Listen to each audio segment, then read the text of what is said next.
Hello, my name is Chris Blask. I am your host for another episode of The Inevitability Curve. And in this series, we take an interesting subject matter expert, like our guest today, and we take an interesting topic, and we try to see how we got to where we are today, what the shape of today really looks like, and with those in hand, perhaps give us some guidance about where we're going in the future. So that being said, we have Micky. Now, I meant to ask in the green room. I see Michelle there, but this is like when you know somebody, A on grown-up Facebook, you're name. Micky, right? Yes. So am I allowed to say Micky on the air? You are. Micky came from a childhood nickname when my maiden name is Finneran, and I was Micky Finn. So when I first signed up for Facebook under false pretenses, I was Micky Finn, and then added, my actual real last names at the time. So Micky is how I know when people are friends with me on Facebook that they know that name. Right. I love that little sort of nuance. So we were, we were talking in the green room about this. So you started as a lawyer. And one of the things I love about doing these interviews, I always go look at my friend's LinkedIn. You go all the way back and you find things you didn't know. It's like, oh, and it explains so much sometimes. It explains a lot. Maybe why I'm so argumentative all the time. I don't know. Yeah. But and policy and major corporations and leading privacy and so forth. And we find ourselves in this world today with AI and policy interpretation and supply chain, for a lot of my focus these days. And it just is a fascinating path.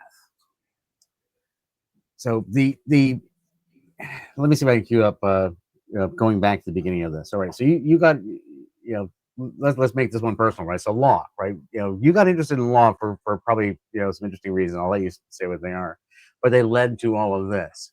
Can you explain how that thought process worked? Yeah, so it took a little bit of a crooked path. I'll give you the abbreviated version. When I first started, I have a BS degree as my undergraduate degree. And the very first weekend, I saw a little pink flyer requesting a research assistant for a robotics program. And I thought, that's great. I'm a nerd. I love that. So it was an industrial robot arm, and we were teaching in an elementary school to profoundly handicapped children. And I did that for all 4 years of my undergraduate work. So really getting into applied technology, helping real people solve real human problems, and all sorts of sort of corollary issues that came up. So the kids would learn how to hack the machine so that they could play and they could make a mess and they would make everyone very upset. And then we would have a community of laughter, myself as just barely not a child myself, with these kids.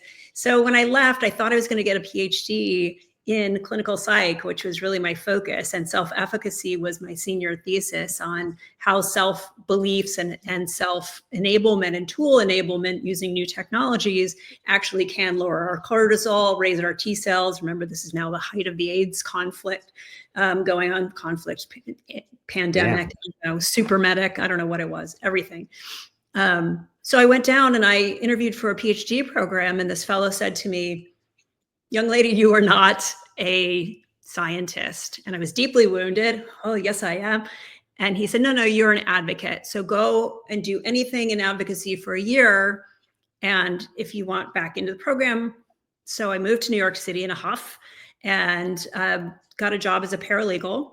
My mother was an intellectual property lawyer. She was the head of IP for ETS. And my dad, of course, was a systems engineer by day and a security architect by day. And at night, he practiced also as a patent attorney, so filing patents on behalf of his friends. So I come from a very broken, geeky home. And I said, I'll never do technology. I'll never do law. So I end up going to law school and graduating and falling headfirst into patent law. So I started thinking about the world in ephemeral rights and ownership and invention and applied invention. And so when I happened to flop my face forward after being a trial lawyer for a few years into Sun Microsystems, I encountered young Scott McNealy, who infamously has said and restated again and again, you have zero privacy, and followed it up with a hearty, get over it. But what he didn't recognize is that a patent litigator tears apart and interrogates those claims piece by piece. And when you're producing things, Whit Diffie was down the hall, John Gage was over there. We had containers. We had middleware that controlled supply chain. We already had orchestrated IoT systems. The only reason you would fuddle with Solaris is to have a secure, enclave capable operating system. So that was really when I first got into it. I was the legal support. And then in 2003, I left the legal department to become Sun's first chief privacy officer in a business role. Right. Way back machine. And I've never looked back. I swear to God, our whole community is just a bunch of, and they will, future generations will be making movies. They'll run the gamut. Maybe it might be 200 years before they get to me, but they will. Because what a bunch of odd stories. You can't get there from here in that time. No, you're not going to go take a course in in what we're doing today, because those courses didn't exist. The very first computer law course was offered. I went to Fordham Night School in New York City, and the very first computer law course by Dave Bender was taught at that time. And it really didn't cover privacy. The 95 Act hadn't happened. Ironically enough, my dad had a book on his bookshelf from 1974 called The Right to Privacy, and it had a little cartoon computer programmer on the cover. So I had actually read that and written a paper about it in high school, having no idea whatsoever. And that in that era, the real fear were these massive databases that were owned by governments rather than private activities. We really didn't have the capabilities that we have now to exploit each other the way we do. Well, and I think it's, in understanding these arcs we're on, and there's a lot of anxiety today. I tend to think, we always, rosy blast the past. There's a lot of anxiety in the past too, right? Our own past and all the past and everything else, but to get an idea of where we're actually likely to go, it's important to understand, the maturity level of cybersecurity is one of my favorite, right? When I first got on the internet in 1990, 91 or whatever, and used net, text, and everything else, trying to avoid not being my one sales role in my life, right? I'm trying not to actually spend my time doing that. And I've discovered this. I'd argue politics on Usenet. And then I always forget whether it was the Good Times virus, the I Love You virus, the one that wasn't a virus. It was a hoax, right? Right. And it was just an email that said, "Hey, tell all your friends, don't open this email if it says Good Times and everybody did, and brought down the actual internet. People sending it back and forth saying, please stop sending these, and replying all to all the news groups. Yep. And I'm just former landscaper, just sitting there going, I don't really know. These people must really know what's going on. Right? I could have said, it's not a virus. It's not a virus. It's a hoax. And I said, it actually is a virus. It's code that somebody wrote that's communicating. It's coming through in my optic nerve, executing my brain, making my fingers move. Right. I got yelled down. And these days, of course, Fred Cohen is one of my best friends. We do all sorts of stuff together. And the guy that gave us the term computer virus in his PhD thesis, right? And so we're just figuring this stuff out along the way. And the policy hacking and policy itself is my favorite topic, and has been for the last decade or so. One more cryptographic toolkit or whatever, it's just tedious at this point. But policy, look at how we did policy when you were first getting into it. We printed things out, we read them with yellow highlighter and marked things out and correlated in our brains and wrote other things down. And that was the speed you can process that at, right? And now I look at, supply chain, and I want, so the National Manufacturing Institute of Scotland, oddly enough, is this organization worked with over the last 5 years with the digital bill of materials thing and the supply chain thing. And the use case is we work with Rolls-Royce and Boeing as partners.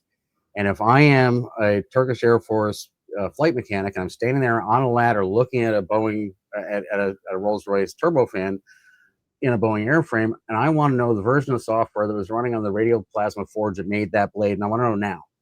Right. And I probably have the policy relationship give me that information already between me and the Turkish Air Force and Boeing and Rolls-Royce and subcontractors.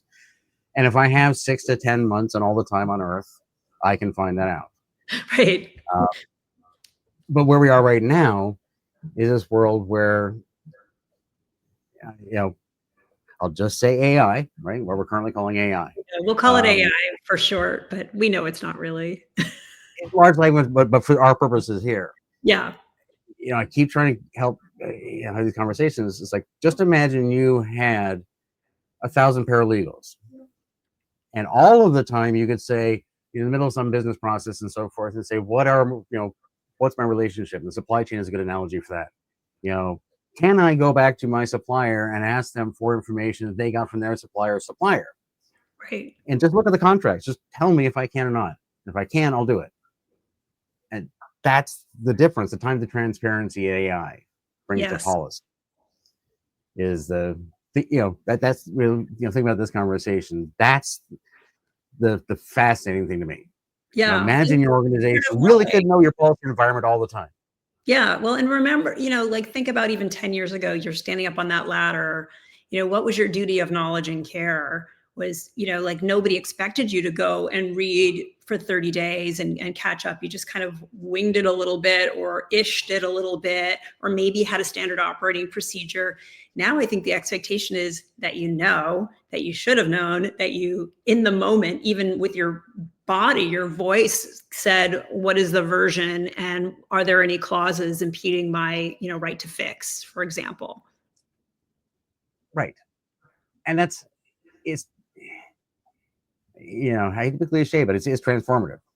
Right? It's Really like having is. internet, not having internet, because and also you wouldn't even think of doing it otherwise. Oh no, and imagine too, like the transformation, as you said. I love this thing, Chris. Like, remember that viruses are social creatures. I always look at man and machine connected in this system. They don't work if the human monkey doesn't, finish the chain and connect the wires, right?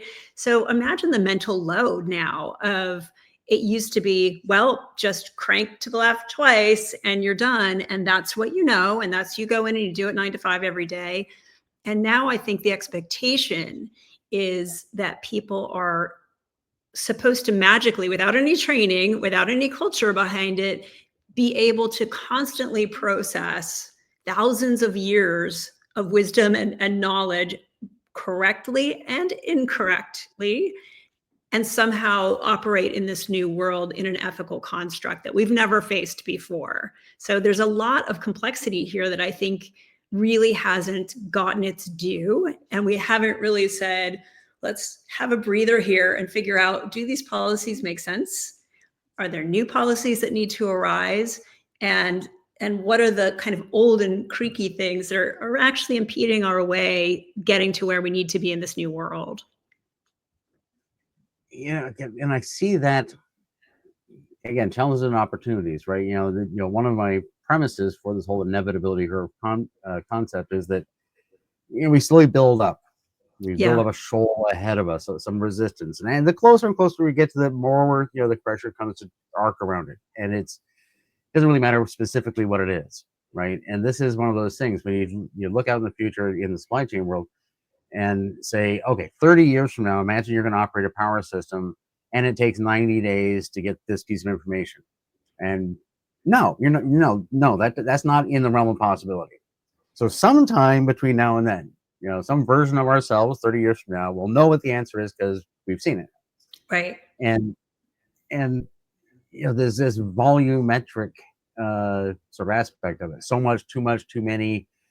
I've been at this long enough now. I've seen this over and over again. It's like, well, we couldn't possibly do that many per day. It's like, okay, we're going to have to deal with that many today. So we're obviously going to completely change the way we do this.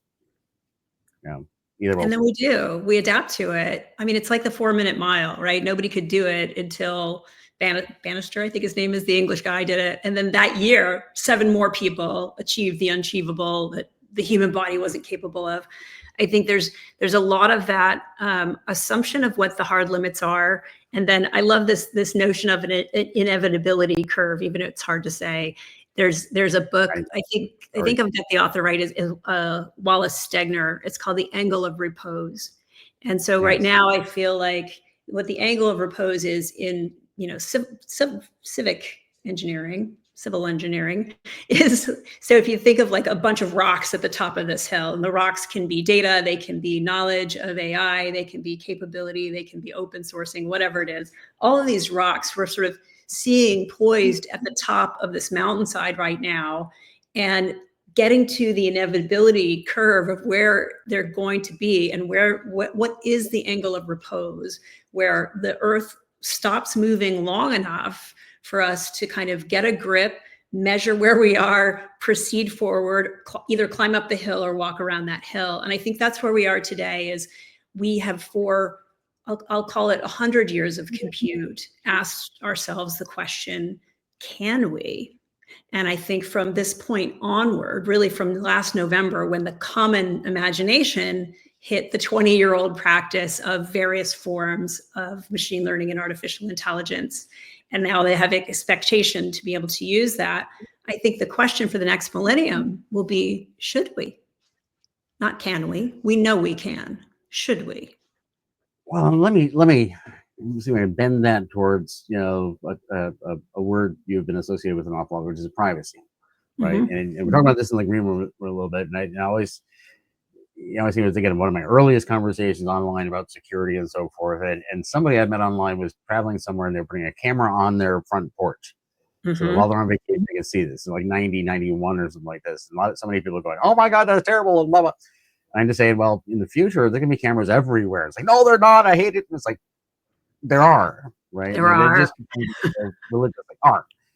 And now in cybersecurity and threat intelligence and information sharing and ISACs and everything else, now supply chain, you know, I think we're, you know, maturing to the point we can have the conversation where, you know, to be clear, you mentioned your father and intellectual property, right? You know, that's, you know, this canary in the coal mine phrase for me, because the first time it came up, I started looking at it, it's like, well, how are you protecting your intellectual property today? Right. Oh, yeah, hope. Yeah. I mean, I wrote a contract and I hired some people. I'm assuming they knew the terms of the contract when they're talking. It's like, no, intellectual property, the loss of intellectual property is a real thing, but we want to have, to the point that I'm not making, appropriate access, right? Right. And this is whether it's supply chain or access to public cameras or access to information about governance. You know, a very good friend I have here, you know, is, you know, the political opposite of me at the moment. But we absolutely do agree. You know, it's like, you can't tell, why is that sign up there? And it's, you know, it's on state land. He's a, you know, 75-year-old fisherman, lived here his whole life, and used to be able to go back to this place, but now there's a sign and there's a, you know, wire across the road, and you can't go there. But sometimes there's a sign and the wire's down. Right. And yeah, you could look it up maybe if you had a solid hour and a half of Google and a good cell phone signal. But I think, you know, I think in whether it's policy governance, like the companies you're probably working with today, it's like my own little world, or whether it's, you know, governance in government, national, you know, state, local, municipal. I think we have a future we're looking at where the things are already public. So what you know, my friend Dave and I were talking about. It's like, we're saying, you know, he's got a drone. That's how we met. He flew his drone over my boat, so I was going by, and it's like, we're out in a public area. There's cameras. There can be, you know, my assumption of privacy is zero. I literally don't care, right? But I would like to know if, you know, that if there is a government-owned camera here and it is used by law enforcement, it would be nice if there was a rule that said, you know, and I'm identified in that picture, that you let me know, unless you're after me for, or whatever it is. Right. There should be some policy that just fits all of this. Exactly. Everything from business losses and, you know, competitive issues and so forth, to the social, you know, distrust of everything we have. This is the sort of ability we as professionals may have to weave into things to solve a lot of this, by letting people see the policies they're embedded in. Absolutely. And I think also, so let me take a slight rewind. So I think, you know, and this comes from my dad's kind of architecture brain of, I always have to define what it is that we're writing a policy or writing code to support. In lieu of a human following the policy, we can have code following the policy. But to me, it's all the same. It is, there's a business rule somewhere.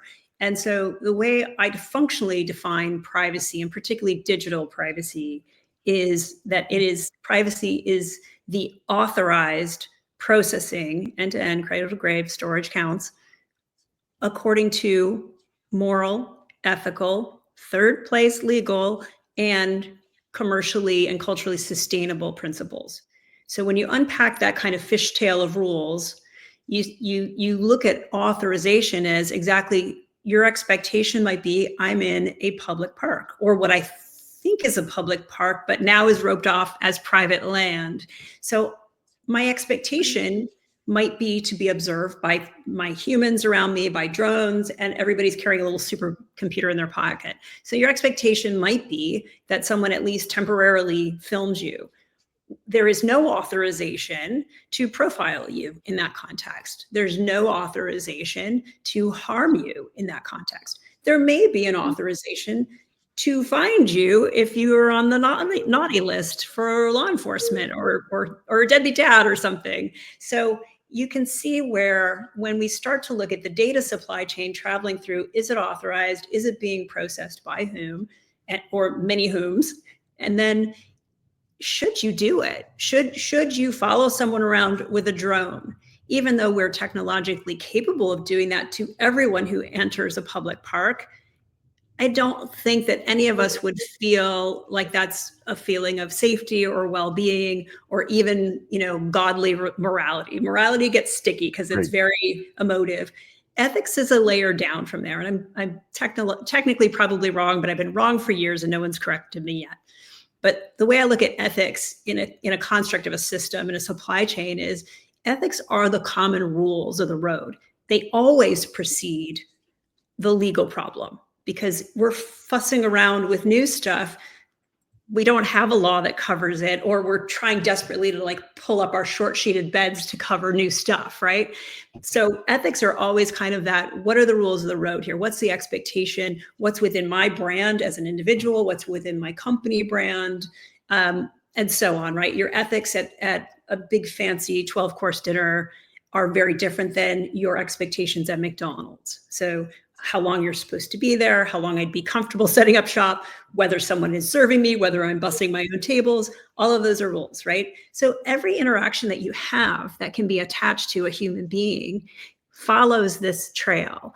And part of, I think, the joy of my expectation of both how policy and privacy on the machine level can start to evolve is because we have so much more processing power and capability, we do have the opportunity to start to look at data packets as discrete intellectual property nuggets, and you can start applying policy. And when I first did what I called PML, my privacy markup language, years and years ago, I had this notion that a file about Mickey Finn would be a discrete thing. And then anytime it moved and someone interacted with it, you could add a layer of markup language. But it turns out that that ball gets really gummy and really bogged down really fast. It's too expensive to do it that way. I think that we are evolving to a place where we can start to have tagged, marked, whatever technological thing you want to do to get there, and curated sets that allow us to say, you're permissioned now, but maybe not in 6 months. Or it could be that I want to be able to destroy a key pair and turn it into an encrypted lump somewhere down the chain and have sort of my own personal command and control.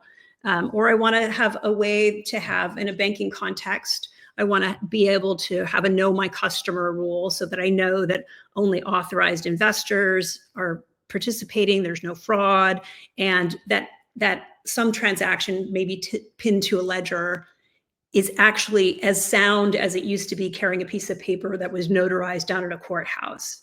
So we've got sort of these evolutions. You can see where this goes, but you have to start with a common understanding of what is privacy and how does that fit in with secrecy, which is a very small subsection of privacy.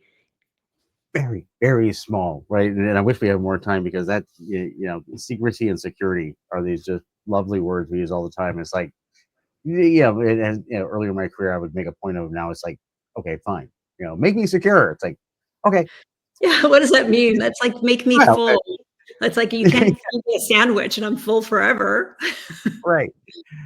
But and secrecy, and again, I think we're driving towards this, because I talk to folks of all types, all the time, across the economic and political spectrum and so forth. I think we share a lot of the same thoughts of things, right? Yeah. We understand that privacy is inside our houses, inside our head, and maybe even just that. But the rest of it, we would just like to know. I love your comment about ethics, right? Because we all recognize it when we see it. It's like, yeah, the drone's following the person, and that's just no, that's creepy. Legal? Creepy. Maybe, but not for long. Yeah. And, And and and we but we're timed out going. on the word creepy, even in the AI policy setting. Like, I heard government people saying, "Oh, that's creepy." I was like, "Creepy is not something that you could go back to my lovely dorks in tech world. That does not compute." It's hard enough. I mean, the whole reason I wrote the Privacy Engineers Manifesto was I thought that I was clearly conveying requirements to tech teams. Turns out I was not. I was like flying to India, drawing, we're on a whiteboard, we're having lots of dinners together. And then 6 months, I'm like, where are my controls? And they would say, oh, Michelle, we just were like presenting stuff to you. We're going to build what we build. And after it gets through QA, you're going to write this magical policy. And I'm like, you can wave your hands in front of me. I'll never be Cindy Crawford. I can't make your stuff not bad. You have to build that stuff to be not bad. Well, let me see if I can take this seed for the looking out of the future part of it, right? So I've been much like that. I've been trying to explain my vision of how supply chain works, right? And just yesterday on a recurring call, talking to a couple of folks and use the digital twin analogy. And Mhm. that we understand that, right? I've got a turbine here. I have a model of a turbine. It's getting the same data. It's literally the same thing. It's just digital. And I think, I think in the supply chain, we literally have to have this in 30 years, 20 Yeah. years, 15, maybe 10. But, Yeah. Maybe 10. where, yeah, where I can say, this device, here's the supply chain for that. Just pull it up. I bought it from these people and they bought the parts from those and those and those, to the point that I'm allowed to and should, and if I'm on a space, craft, then I probably want to see, who shoveled the sand into the furnace to make the chips. I mean, maybe, and we could do that. And that's all really about, to me, policy interpretation in real time along the way. And if we can do that for something like supply chain that literally involves every organization on earth, Yep. we're intrinsically building that into business, into public discourse. Yes. And think And about, so like in 1952, the shipping container was produced and put into the field. Before that, it was really the longshoremen who would decide whether they were paid off or whether but they decided, like, I can strap down this bolt of cloth, but maybe not this bucket of bananas, or this is my favorite farmer who brought me his bananas, so I'm going to take his and not yours. Once the shipping container happened, supply chain radically transformed because we could look at the four corners or eight corners of the box and say, here's a consistent way. We know how it stacks on a ship. We know how it gets onto a train. Except for Spain, we've got all the gauges of the lines ready to roll. So now we can get bananas any time of year all around the globe. That happened because someone was thoughtful and radically transformed supply chain. And I think I'm obsessed with supply chains for that reason. well, and it's I'm glad we got to talk to you today, because I spend too much time, you know people could be listening. I spend a lot of wonderful time with great folks working on a lot of things, but it's the policy side of things. Paul Rosenzweig, It's with the part of fantastic. Yeah. I run this Friday call group of folks. I had been a long time, and it was just he and I at the beginning of it, just last Friday. And so the legal ISAC. So through the CISA working group that Phil Engler did, the healthcare ISAC, and I have been running, and we're developing a process for helping ISACs figure out how to handle software bill of materials as the distributor, the middleman, and everything else, getting a process together.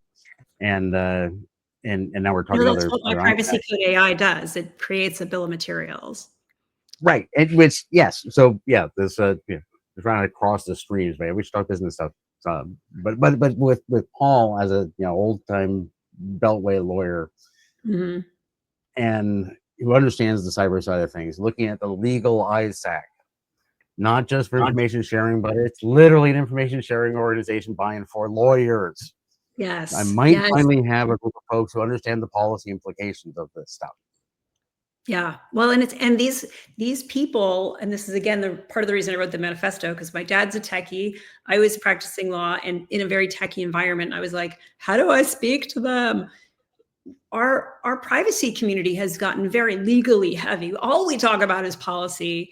And I think that membrane needs to be more permeable of like what is possible with the tools we got now, and then how do we write a policy that is allowed to, and the policy part is also has a built-in mechanism for upgrade. That's the hardest part about, we're still living on 200-year ago civil law, mostly in European theater and rest of world, and common law in former Commonwealth countries like the US and elsewhere. So when we're looking at laws, we're thinking about year-long change processes here. So policy needs to transform. We need to understand better and really listen to technical people and business people of how and what they want to do. Because once you get to want to do, then you do should do, and then you have a business rule. And once you've got a business rule, you're in business. Then it's get it from point A to B in a safe fashion, and then figure out how to clean up the trash after. Well, I think with that statement, you've given me some additional optimism I didn't have. But you're right. Policy, adaptive policy. Yeah, we are. So used to the idea that policy, particularly legislative policy, just has to take forever to change. But it literally can't be that way in 100 years, and probably not 50 years. Again, working backwards. No, and I was working on some stuff when I was at Big Corp about automated warranting systems, because, for example, a lot of the times you get friction in privacy versus civics and safety is, and I live out here in California. So once you hit SFO, you're off to Asia and you're beyond, the law enforcement agency. So oftentimes we would get a call and say, can we have some of your data? We're tracking someone. And I would have to wait for a paper warrant, or we would have to say, this is hot pursuit, and make the judgment call that could have put us at risk as a private entity. But imagine if we had a warranting system that said, here is due process. We have enough suspicion here to execute the warrant, and let the other pieces of the judicial supply chain follow through. And then if you're wrong, you're wrong. But this guy's large padded booty is covered, and this guy has a hope at justice. Well, I'm going to take that with me as I'm not nearly Pollyanna enough already, but well, we have to be if we're going to be building for the future. We're like standing under the cliff. Someone's got to do it. That's right. The young people around, I'm pretty certain they're going to grow up, and so forth. They're going to have a world that, my kids are, my oldest is pushing 30 right now. So I'm saying more often, to be clear, this is more and more your world, but, Yep. Well, we're here. We'll keep making it a better place. Well, let me thank you for everything you've done, for spending your time here, and your friendship and professionalism, and literally making the world a better place to be. So we try, Chris. I'm so thankful for you, and thankful to have a chat. We should do this more often. We've never done it. Right. Oh, there will be more, and panels and so forth. And to everybody else in the world who spent a half an hour with us today, thank you very much for your time. I hope you have a good day and live well. Cheers.